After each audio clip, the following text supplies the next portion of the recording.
달리기가 아니라 걷기는 성기능에 도움이 됩니까? 라고 질문을 굉장히 많이 하시거든요. 더 화가 나는 건 뭐냐면 발기부전이 좋아진다 알고 있지만 얼마나 어떻게 해야 성기능이 좋아지는지 그걸 우리가 선뜻 환자들에게 못 말해줬던 거는 지침이 완전 나왔기 때문에 꼭 하시라고 말씀을 드리는데 이 말이 굉장히 핵심적입니다.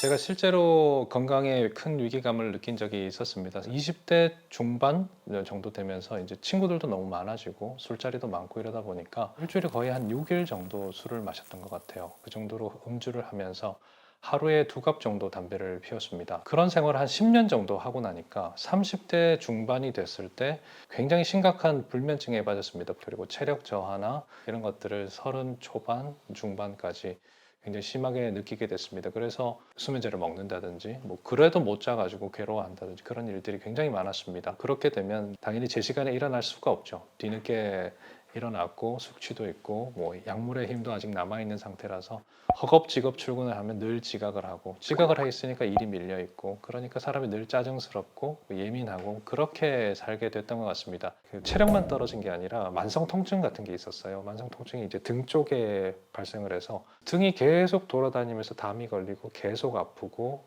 목이 아프고 그런 게 사라지지 않고 저한테 달라붙어 있는데 어떤 날은 아침에 잠을 딱 깼을 때 그런 생각이 들었어요. 내가 살면서 아침에 일어나서 상쾌하다, 잘 잤다라는 느낌을 앞으로는 평생 한 번도 맛보지 못할 수도 있겠다. 그런 생각을 하면서 담배를 폈거든요. 그럴지도 모르겠다 하고 담배를 폈었는데 그런 생활에도 사실 성기능이 망가지지는 않았어요. 그런데 한 35, 36 이제 그 시간이 지나고 나니까 살짝씩 표가 나기 시작하더라고요. 아침에 변화를 느끼지 못한다든지 내가 생각하는 그 정도의 이제 강직도가 나오지 않는다든지 그런 부분이 자꾸 발생을 하니까 큰일 나겠다 싶어서 일단 건강검진 먼저 하고 문제 없는 거 확인하고 나서 그때부터 이제 등산을 조금씩 시작하게 했습니다. 이제 어느 정도 체력이 돌아오는 걸 느끼고 달리기라는 종목이 눈에 들어오고 그때부터 달리기를 꾸준히 시작한 그런 계기가 됐습니다. 그냥 발기부전의 치료라는 챕터를 딱 펴면 이제 발기부전 치료제, 약물만 제일 먼저 나왔습니다. 그래서 그 앞에 생활 개선이라든지 운동요법이라는 건 사실 당뇨병이나 뭐 고지혈증 같은 내과책을 보면 제일 앞에 언제나 생활 개선과 운동요법이 있거든요. 희한하게 발기부전만 없었어요. 근데 우리도 운동을 하면 좋아지는 걸 알거든요. 예전부터 알고 있었어요. 운동을 하면 발기부전이 좋아진다 알고 있지만 그걸 우리가 선뜻 환자들에게 못 말해줬던 거는 환자분들께서 무슨 운동을 어떻게 해야 될지를 물어보면 사실은 대답을 못했기 때문이 아닐까 그런 생각도 저는 좀 하고 있습니다. 사실은 제가 이 책을 쓰게 된 그 가장 근간이 되는 논문이 하나 있는데 2017년도에 나온 논문입니다. 이 논문에서는 운동을 많이 하지 않는 사람 또는 만성 성인병을 가진 사람들이 발기부전을 가졌을 때 유산소 운동을 하면 얼마나 어떻게 해야 성기능이 좋아지는지 거기에 대한 연구였거든요. 그래서 일주일에 4번, 한 번에 40분, 그리고 중고강도 운동을 적어도 3달, 많게는 6개월 정도 운동을 했을 때 성기능의 개선을 유의하게 관찰할 수 있었다라는 내용입니다. 제가 말씀드린 이 논문이 이제 한국 비뇨의학과 교과서에 최근호에 이제 실렸거든요. 저 같은 경우에는 3달 정도 달리기를 했을 때 확실히 다른 걸 느꼈었거든요. 제 환자분들도 빠른 사람은 3달, 긴 사람은 6개월 이렇게 걸리기도 하고 사실은 성인병을 많이 앓은 분들은 좀 더 걸리기도 합니다. 중고강도의 유산소 운동을 일주일에 4번 40분씩 6개월 이상 하면 된다는 지침이 완전 나왔기 때문에 이제 운동 처방도 할 수 있는 그런 상태가 된 거죠. 달리기는 언제든지 할 수 있다는 장점이 있습니다. 거기다가 밤낮 가리지 않고 장소에 가리지 않고 할 수 있다는 그런 장점, 거기다가 어디서나 할 수 있다는 장점도 있습니다. 달리기를 하게 되면 남성 호르몬이 더 생길 수 있죠. 왜냐하면 달리기를 해보면 다리가 굵어지는 걸 확실히 느낄 수가 있습니다. 몸이라는 무거운 물체를 이만큼의 높이로 계속 띄워야 되잖아요. 그것도 어떻게 보면 근육 운동이거든요. 그래서 앞으로 나아가는 추진도 중요하지만 계속 우리 몸을 밑에서 띄워 올려야 되기 때문에 그것을 반복적으로 시행했을 때 우리는 분명히 근육 발달이 일어납니다. 그것도 허벅지라든지 엉덩이 쪽에 근육이 많이 발달하게 되는데, 근육이 발달하면 좋은 게 뭐냐 하면 우리 몸에 남성 호르몬을 만드는 곳이 고환과 부신입니다. 고환에서 대부분을 만들고 부신에서 일부를 만들어요. 그런데 부신 속에 남성 호르몬을 만들기 그 전의 물질인 DHEA라는 물질이 있습니다. DHEA라는 물질은 부신에서 만들어서 혈중에 전신을 골고루 돌아다니는 그런 물질인데, 이 물질이 근육 속에 들어가면 근육 속에 있는 효소에 의해서 남성 호르몬으로 변환된다 그래요. 그래서 근육의 양이 많아지면 남성 호르몬이 올라가는 것이 바로 그런 이유 때문입니다. 달리기를 통해서 꾸준히 다리 근육이 발달되게 되면 그러면 그것도 남성 호르몬의 증가로 이어질 수가 있는 거죠. 그런데 중요한 건 뭐냐면, 너무 많이 달려버리면 너무 많이 달리는 그 운동 강도의 스트레스 때문에 코티솔이 증가하고 다시 남성 호르몬이 떨어질 수 있어서, 성기능을 위해서 달리는 사람이라면 저는 10km는 넘기지 말라고 얘기를 합니다. 저 같은 경우에는 6km 잘 안 넘겨요. 달리기라는 녀석이 왜 매력적이냐 하면, 달리기를 한다면 이제 내가 하루 뛰고 싶은 양을 정하잖아요. 뭐 3km를 뛸 거야, 5km를 뛸 거야 정했을 때 내가 그 5km를 뛰어내는 과정이 사실 그렇게 즐겁지는 않습니다. 그렇지만 그 힘든 과정을, 숨찬 과정을 겪어내고 그것을 수행해냈을 때 내가 단기적인 어떤 목표를 세우고 그걸 완수해냈을 때 느끼는 어떤 성취감 같은 게 있거든요. 그런 성취감을 굉장히 반복적으로 느끼게 만들어줍니다. 우리가 사실은 성취감을 느낄 것을 생각을 보면, 삶의 목표라는 게 뭐 좋은 집을 산다든지 뭐 더 큰 차를 산다든지 이런 걸 목표로 잡게 되면 굉장히 멀리 있잖아요. 그리고 그걸 사는 순간 더 비싼 걸 산 사람이 나타나기 때문에 금방 그 기쁨은 사라집니다. 그런데 이런 반복적으로 느낄 수 있는 성취감을 계속 할 수 있는 어떤 달리기를 한다는 그런 목표를 세우게 되면 거기서 느끼는 반복적인 성취감이 생각보다 심리적인 응원이 많이 된다. 저는 그렇게 생각을 합니다. 달리기를 처음 시작하실 때 제일 중요한 건 뭐냐면, 처음부터 빠르게 달린다거나 많이 달린다거나 이런 욕심을 가지시면 안 됩니다. 2km, 3km 뛸 때 흥분합니다. 사람은. 난 10km도 뛸 수 있겠다 이런 생각을 하면서 진도를 막 올리시는 분들이 있거든요. 그럼 금방 부상에 빠질 수 있습니다.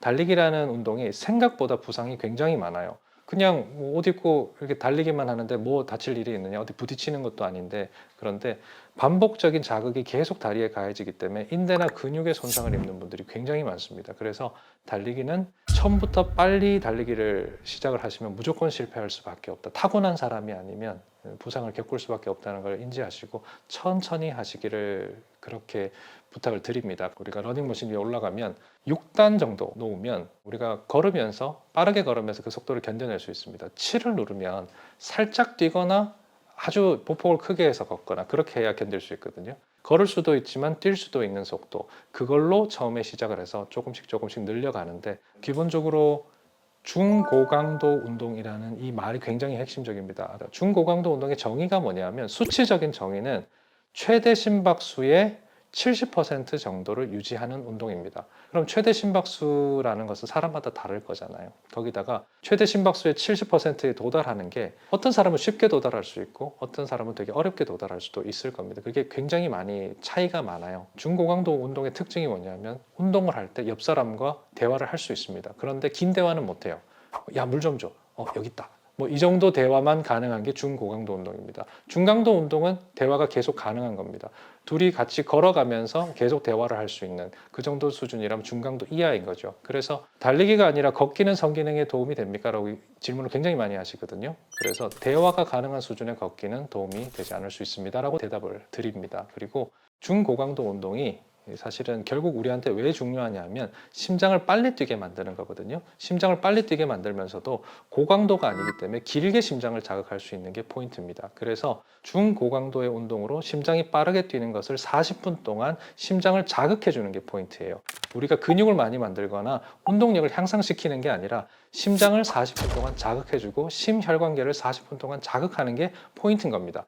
꾸준히 운동을 하게 되면 이제 심장의 박출량이 커지면서 심장이 빨리 뛰지 않아도 효율적인 어떤 그 순환을 만들어낼 수가 있게 돼요. 제가 달리기를 하면서 얻게 된 가장 큰 장점 중에 하나가 평소에 제가 심박을 재보면 90대에서 100 사이를 계속 유지를 했거든요. 정상적인 사람들은 80 밑으로 유지돼요. 그런데 저는 계속 이게 높았던 거죠. 이렇게 예민한 사람들의 특징이 뭐냐면 교감신경의 톤이 높습니다. 교감신경의 톤이 높은 사람들은 부교감신경을 이루기가 어렵기 때문에 잠을 잘 못 자고 그리고 성기능이 좀 떨어지는 경향이 있어요. 그런데 이제 부교감신경을 이렇게 잘 활성화시킬 수 있는 낮은 심박수가 꾸준히 유지되니까 그런 부분에서 굉장히 큰 메리트를 느끼게 되죠. 그래서 그런 부분에서라도 내 심박수를 떨어뜨리고 심장 기능을 향상시키기 위해서라도 꾸준한 달리기는 굉장히 도움이 됩니다. 달리기 전후로 20분 정도 스트레칭을 하는 것이 이상적이죠. 근데 시간이 부족한 분들은 그렇게 20분까지 내기 어려우니까 10분 정도라도 꼭 스트레칭을 하시라고 말씀을 드리는데 달리기라는 운동 자체가 근육이나 인대에 굉장한 부담을 많이 가합니다. 그래서 달리기를 하기 전에 근육의 상태를 이제 온전하게 만들기 위해서 스트레칭을 해주는 것이 굉장히 중요하고 달리기를 하고 나면 그 다음 운동을 하기 위해서라도 이 운동을 통해서 발생해 있는 근육이나 인대의 피로를 스트레칭을 통해서 풀어주는 게 굉장히 중요하겠죠. 우리 관절의 유동성을 지키기 위해서 스트레칭을 전후에 배치하게 되면 굉장히 좋지 않을까 그렇게 생각을 합니다. 사실은 제일 추천하는 거는 아침에 뛰는 겁니다. 아침에 뛰게 되면 아침 햇살을 한 30분 정도 볼 수가 있잖아요. 그러면 아침 햇살을 보면서 잠잘 때쯤 이제 멜라토닌이 이제 합성이 되면서 숙면을 취하는 것에 굉장히 도움이 되기 때문에 가급적이면 달릴 수 있다면 아침에 뛰는 것을 제일 추천을 드리는 편입니다. 그런데 안 그래도 바쁜데 달리기까지 하고 싶고 그렇게 출근할 수 있는 사람이 그렇게 많지는 않잖아요. 그래서 그런 경우에는 가능하면 출근 시간 안에 30분 정도 햇살을 산책을 통해서라도 볼 수 있게 하고 달리기는 뒤에 하시는 게 답이 될 수 있는데 아까 말씀드린 것처럼 수면과 유산소 운동은 큰 연관이 있는데요. 다만 주의할 점은 뭐냐 하면 잠을 자기 한 3시간 전에는 이제 운동을 끝내는 게 좋습니다. 왜냐하면 달리기라는 작용 자체가 운동이기 때문에 교감신경을 굉장히 흥분시키거든요. 교감신경을 끝까지 끌어올려서 운동을 다 하고 나서 다시 잠을 잘 잘 수 있을 수준의 부교감신경을 유도해 내려면 어느 정도 시간이 걸리는 모양이에요. 그래서 잠자기 3시간 전, 그 이전에 운동을 마무리하는 게 좋지 않을까 저는 그렇게 생각을 합니다.